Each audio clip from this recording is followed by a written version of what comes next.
I made a few refinements to the layout so that I could get things to fit. So I adjusted the size and position of the pizza and the logo, the specialty pizza subhead, and I adjusted the size of the text frame. I also made a duplicate copy of pizza to place down among the text. And what I did here was two objects. I've got the pizza itself, and then I've got a circle object. And the circle object has a wraparound on it so that the text will wrap around. And I just have placed that circle object above the illustration. So if I move this, you can see that the text is just going to wrap around that circle object. So for your illustrations, you could do something similar. And if you have an irregular shape, mine is a circle, so I was able to just go to the ellipse tool and create a circle. But if you have an irregular shape, you could actually take the pen tool and you could draw an irregular shape that would configure your illustration. And then you can go to Object Strap and then Make Object. And there are some options here. You can adjust the distance that the text is wrapping from the. You would go into text wrap options, and you can make adjustments there. So that's called an offset, and this is 6 points. So we could do something to a pre. Let's try just to make it real obvious. Let's try. Okay, so you. All right, so I'm just going to put my circle back.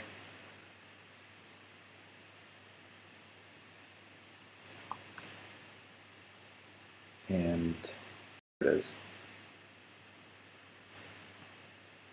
All right, so the top of the pizza. Another thing I did is I changed the to give it some negative tracking so that the spacing was a little bit tighter, and then this price under fresh veggie on one line. Otherwise, the illustration was bumped. My prices paragraph style, went to the options, and then I put -20 tracking on it. Originally it was. Okay, and another thing that we could do is we could put a thin black vertical rule the columns a little bit better in a visual way. So I'm just going to take the line rule and I'm going to hold the shift key and click and drag.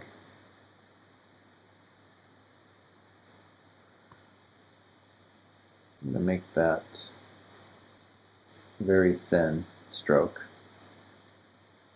Okay, and that's really all I want. I don't want it to be, for my layout anyway, I don't want this to be a really prominent element. I just want it to be a subtle visual separation. It just helps with readability a little bit. It looks a little bit more refined if we add some details like that. Paste in place, and then I'm going to drag the copy down here, and holding shift, I'm just going to adjust the size of that. All right, so looking pretty much finished. One thing I would like to show you though is some prices in kind of a list format using tabs, which is a really common way in a single line. And I've got these little vertical divisions. There's a key that you can use on your keyboard to create these. It's under the delete key on the Mac anyway. To hit return on these. I'm actually going to create a new style. So let me prices tab. And I'm going to change the paragraph space. Let's see, the paragraph, make that, let's try 8.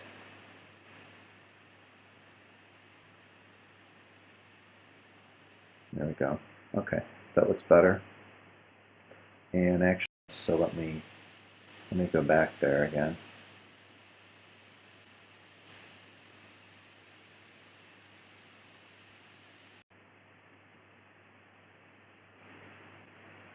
Let's try bold and 10 point. Okay.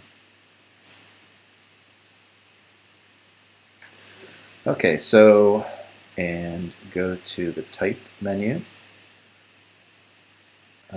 Actually, I'm going to the window, type, and then choose tabs, and then there's a keyboard shortcut for that.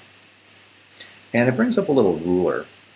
And these little symbols are showing the justification of the tab on the left, and we'll keep this left justification. And I want that indented. Let's try an inch and see how that looks. All right, and then if I click in front of my first item and then the second and hit the tab key, it's going to bump it over. Let's try to move this. That might be a little bit too far. So oops. Now, all right, let's see. And let's get rid of that one. Okay, and then the key is you've got to select all of the items if you want them all to align. And then if I was to, let's try to move, okay, they all follow along. So if you want to delete a tab, you just click and drag it away from the ruler and it'll disappear, it'll delete. If you want to move it, you click and just drag it along this ruler, wherever you want this to be positioned. So that is about right. I mean, this is just menu if you want to use this kind of formatting. Let's make a tab on the right. What I'm going to do is I'm going to click someplace to the right of the first tab. Let's try about here. Justified right. So I'm going to click on the justified right tab, and it's going to convert the current tab to justified right. And then what we can do is we can hit the tab key right, and it's going to bump over to that tab that we set. All right, another thing I'd like to do, so, you know, what goes with what, especially it's kind of easy to figure out if it's just a list of 3 like I have, kind of hard to have your eye follow across this big gap to the correct number. So let's select all these again.